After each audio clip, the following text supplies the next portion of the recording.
Can you even imagine it? Hundreds of classic Dodge Chargers, each worth a fortune, were mercilessly wrecked right on the set just to bring this series to life. Even more chilling, horrific accidents occurred there, including one that claimed the life of a crew member. And yet, that was only the surface of the iceberg. Behind the legendary TV show, The Dukes of Hazzard, one of the most iconic series in American history, lie 10 dark secrets that have never been revealed. Keep your eyes locked on the screen, because right now we are about to uncover the entire truth buried for more than 40 years. 1. More than 300 Dodge Chargers were destroyed during production. General Lee, the bright orange 1969 Dodge Charger, was not only the immortal symbol of the Dukes of Hazzard, it was also the one that suffered the most, sacrificed mercilessly for every explosive shot.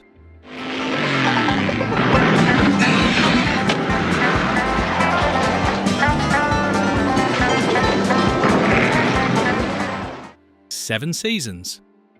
More than 300 classic cars, machines that today, if kept original, would be worth between $200,000 and $300,000 USD each, were thrown into brutal stunts, leaping from broken bridges, launching off dirt ramps, smashing through wooden fences, flying over rivers like missiles, and ending in a crash that twisted every inch of steel. To put it in perspective, the current value of those cars equals an entire fleet of Ferraris or dozens of homes in the American Midwest. Many believed those stunts were carefully planned displays of senility.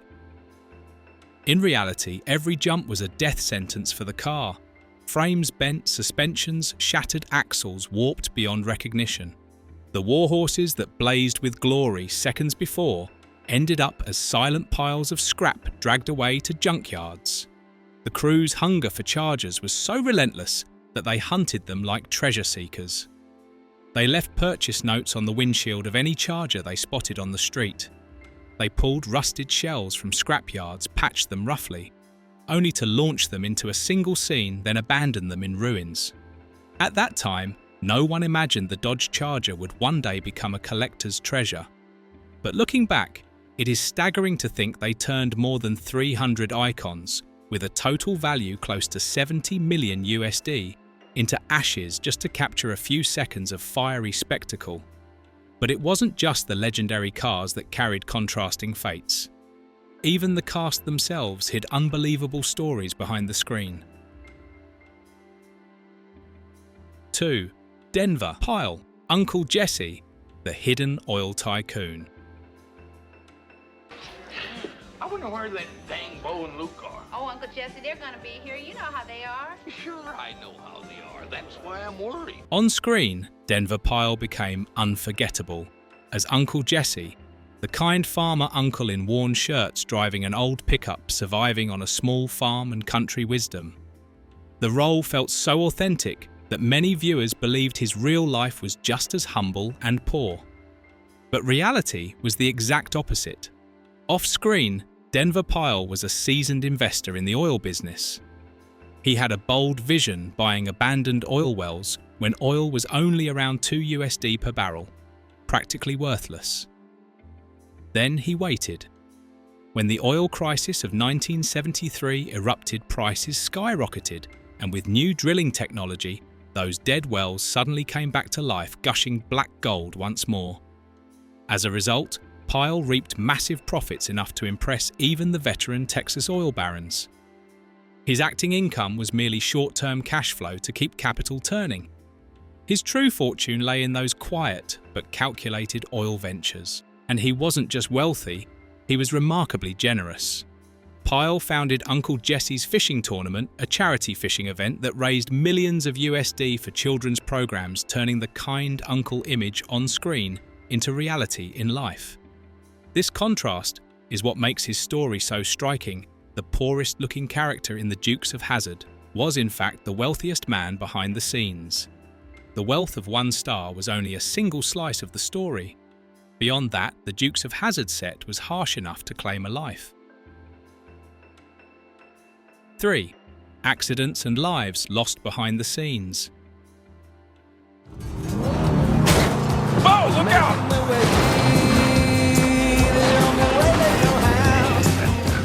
In August 1980, the set of the Dukes of Hazzard was engulfed in a moment of deadly silence. Not because the director shouted cut, but because a life had been taken amidst mud and twisted steel. Rodney Mitchell, a camera assistant, was killed when a truck carrying equipment lost control, veered off the road and overturned. He was trapped beneath the heavy vehicle and no one could react in time. This was not a scene. There were no actors, no effects, just a pure accident.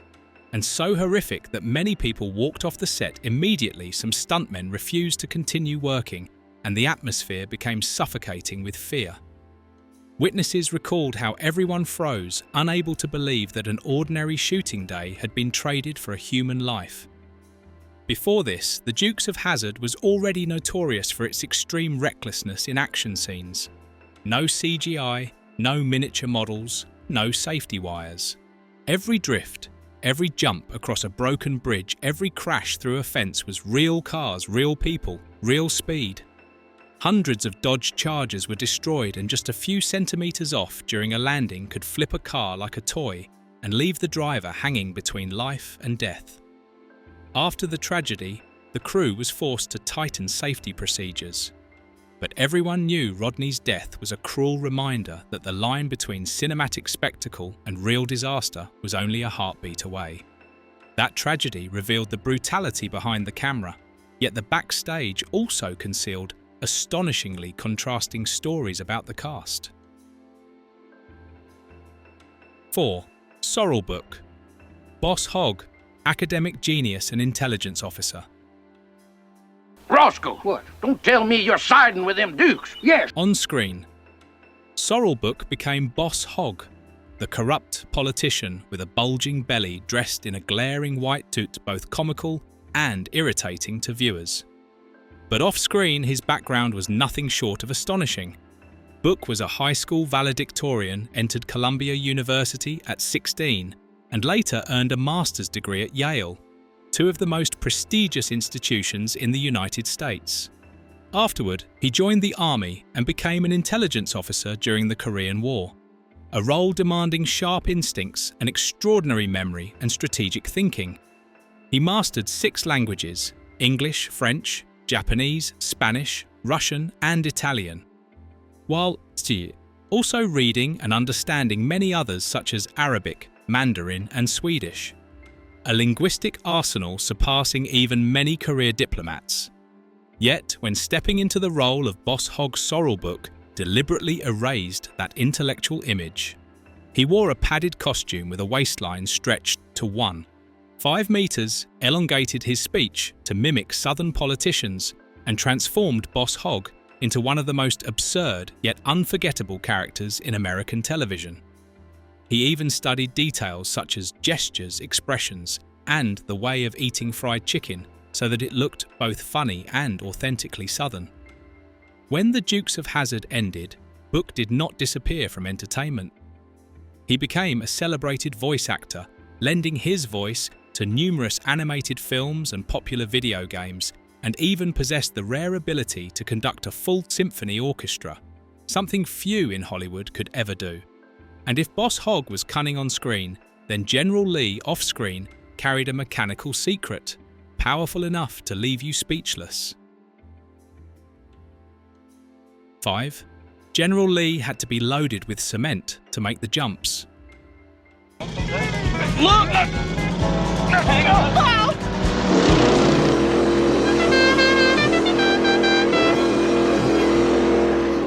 On screen, General Lee shot forward like an orange missile soaring over broken bridges, deep rivers, or warehouse rooftops, then landing as if it were nothing extraordinary. But the truth behind it was far from flawless. The 1969 Dodge Charger carried a fatal design flaw. Its front end was extremely heavy. This meant every time it left the ground, it almost always nosedived, slamming down like a giant bullet and crushing itself in the shriek of twisting steel. The stunt drivers and mechanics had to come up with something unheard of, stuffing sandbags, steel blocks, even chunks of cement into the trunk. Not to stop bullets, but to make the rear heavier, forcing the car to tilt upward during flight and land on its rear wheels first. It sounded like a clever trick, but in reality, it was a deadly gamble. Because even with that cement armour, many jumps still ended in chaos, cars landing off balance, spinning sideways mid-air, or slamming down so hard the frame twisted like torn tin. Every time the camera rolled with the call "action," the crew knew that General Lee might never drive again, and yet they kept doing it over and over. Because those jumps were the soul of the show, the very moments that made audiences erupt with excitement. And also the reason hundreds of priceless charges were sacrificed beyond return. And even then, the secrets behind the Dukes of Hazzard were far from fully revealed. 6. The contract war that made two main stars quit the show. In 1982, the Dukes of Hazzard stood at the peak of its fame. Ratings hit the ceiling. Merchandise, from General Lee models, posters, t-shirts to even bedsheets, sold like wildfire, bringing in more than $190 million USD in 1981 alone. Yet, in the middle of that cash storm, John Schneider, Bo Duke, and Tom Wopat, Luke Duke discovered a bitter truth: they were receiving almost nothing from that merchandising goldmine. Both actors demanded CBS share the profits fairly. The cold refusal from the network turned frustration into open war.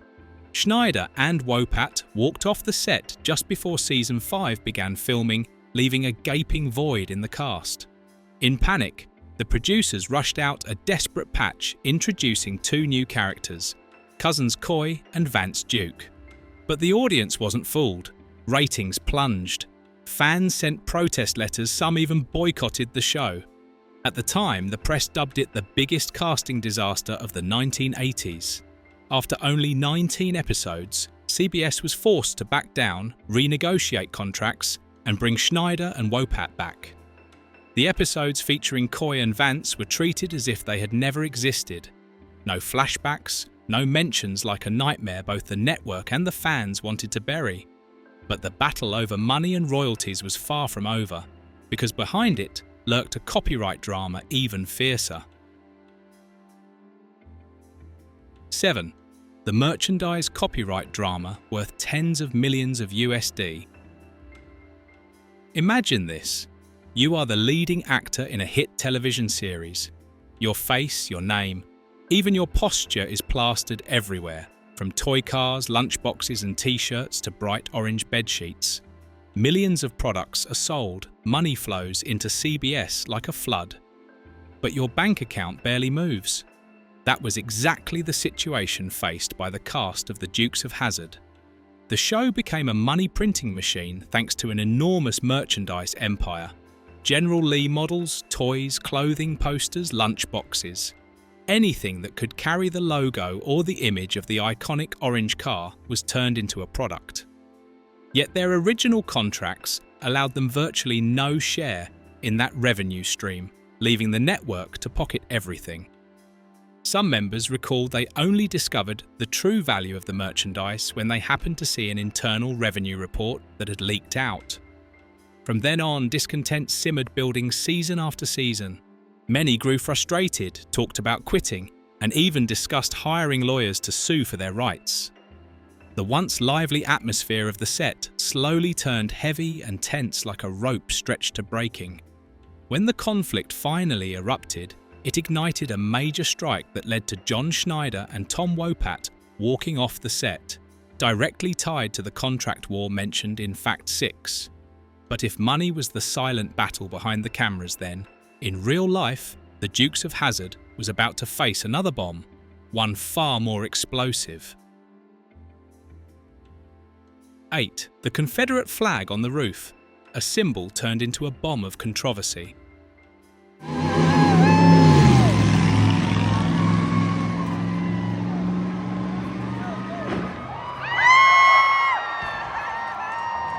On the roof of General Lee, the legendary car from the Dukes of Hazzard, lies the most recognizable yet most dangerous detail, the massive Confederate flag. In the 1970s and 80s, it was seen as a proud emblem of the South, a symbol of defiance and resistance against oppressive authority. Just one look at the flag reminded audiences instantly of Bo and Luke Duke, the daredevils who broke every rule. But 3 decades later, its meaning flipped entirely. By the 2010s, the Confederate flag had become associated with racism, political extremism, and far-right movements. What was once pure nostalgia for millions of fans turned into a political bomb. General Lee, once a pop culture pride, now sat under the spotlight of public scrutiny, every glance and every debate charged like gunpowder.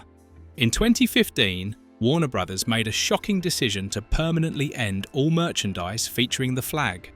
Soon after, major television networks pulled the show from reruns. Fans erupted in fury, splitting into 2 fierce camps.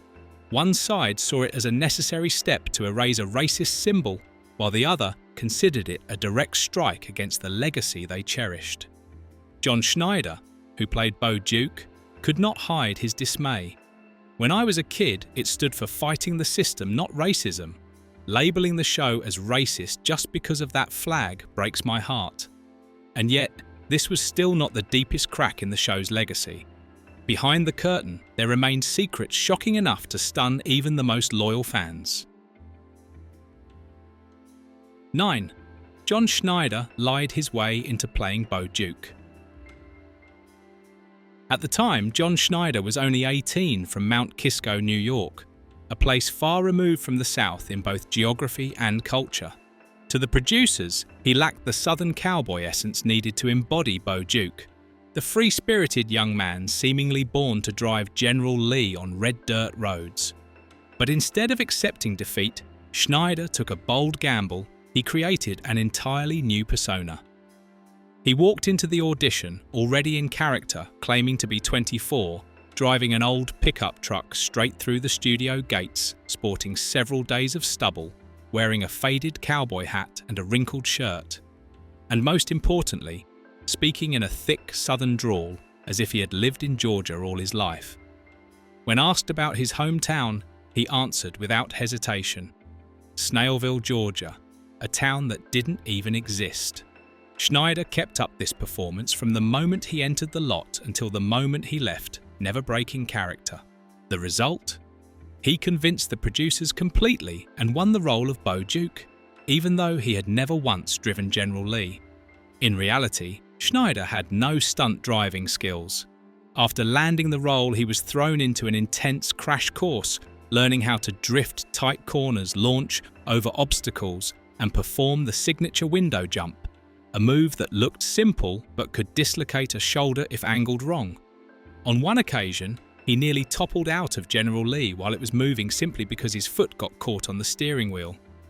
All those risks, tricks, and audacity not only transformed Schneider into Bo Duke on screen, but also turned his audition into one of the boldest casting legends in American television history. And yet, the biggest irony remains the most beloved actor in the series wasn't a person at all, but the car itself. 10. General Lee received more fan mail than the entire cast. While Bo, Luke, and Daisy each got thousands of letters every month, General Lee outshone them all. At its peak, fan mail for the Dukes of Hazzard reached 60,000 letters per month, and more than half of them weren't addressed to people at all but to a car. Children begged for technical specs, blueprints, and photos from every angle. Adults wrote asking to buy the car, offering to trade rare collectibles. Some letters were downright unusual, with writers pouring out their feelings to General Lee as if it were a friend, a hero even, a confidant who could listen. For Warner Brothers, General Lee was far beyond the definition of prop. It was the true superstar of the show, a money-printing machine that boosted ratings while sending merchandise sales skyrocketing. Every poster, every model, every souvenir bearing General Lee's image sold out in record time. Ironically, in a series packed with colourful characters, the one that captured the audience's hearts was not a human at all, but an orange hulk of steel with the number 01 on its doors, and a horn blaring the Dixie tune as it soared across the Hazzard skies. The Dukes of Hazzard was never just a television series. It became part of the very fabric of American pop culture. From the Dixie horn that rang out every time General Lee soared across the screen to the breathtaking car chases, the show brought audiences worldwide excitement, humour, and unforgettable characters. But behind the bright lights and the laughter, as we have just uncovered, lies a vault of shocking truths, hundreds of Dodge Chargers worth a fortune sacrificed without mercy, real accidents that cost lives, contract wars, and copyright disputes worth tens of millions, unexpected personal secrets of the cast, and a visual symbol powerful enough to spark controversy for decades. That is why, more than 40 years later, the Dukes of Hazzard is still remembered, not just for the entertainment it delivered, but also for the behind-the-scenes stories that could leave even its most loyal fans stunned.